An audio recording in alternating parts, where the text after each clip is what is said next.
Well, it is Derm Myth Monday, and today we're talking about something that many of us deal with, stretch marks. So let's welcome Dr. Chesahna Kindred.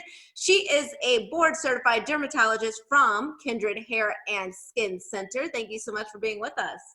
Thank you, Elsa. Always happy to be here for Derm Myth Monday. I'm happy to have you here too, although you pop my bubble all the time. All these things that I think are good might not be sometimes. And today we are talking about stretch marks. So let's start from the beginning. What are some of the common causes of stretch marks?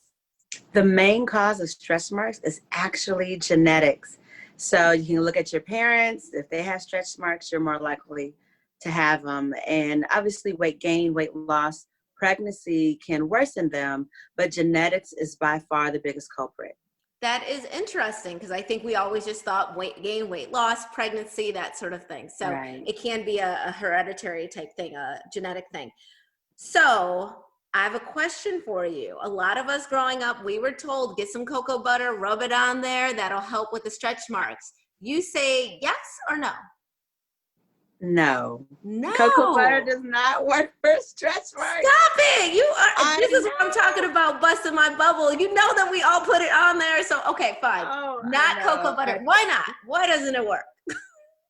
Well, it just doesn't. Sometimes I wish I could have the publisher or the publicist for cocoa butter, right? Because it's been purported to cure all kinds of things, but it doesn't. Sometimes stretch marks get better over time when the cause is removed, right?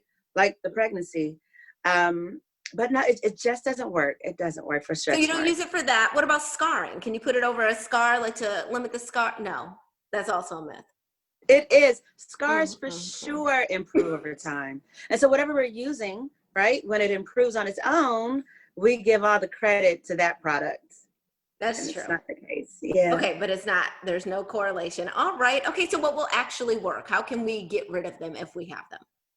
And it's even tough for us as dermatologists to treat them. So we always use a vitamin A cream, a retinoid, tretinoin. There is one available over the counter, adapalene, and you can find it for less than $50, but be really patient with it because it's not potent.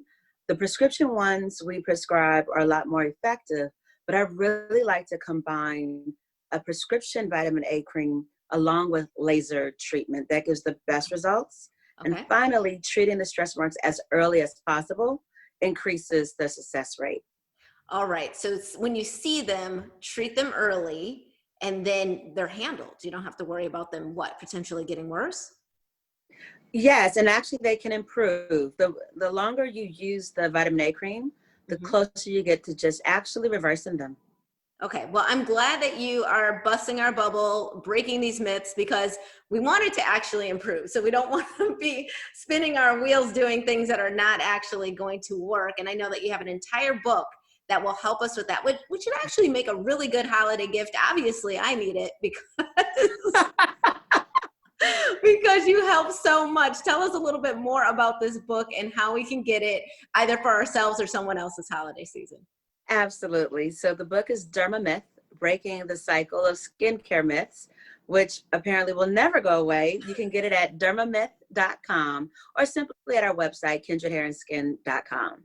I love it. You are like the Snopes of the dermatology industry. Thank you so much for being with us. Really appreciate it. And we'll be right back with more Midday Maryland right after this. Stay tuned.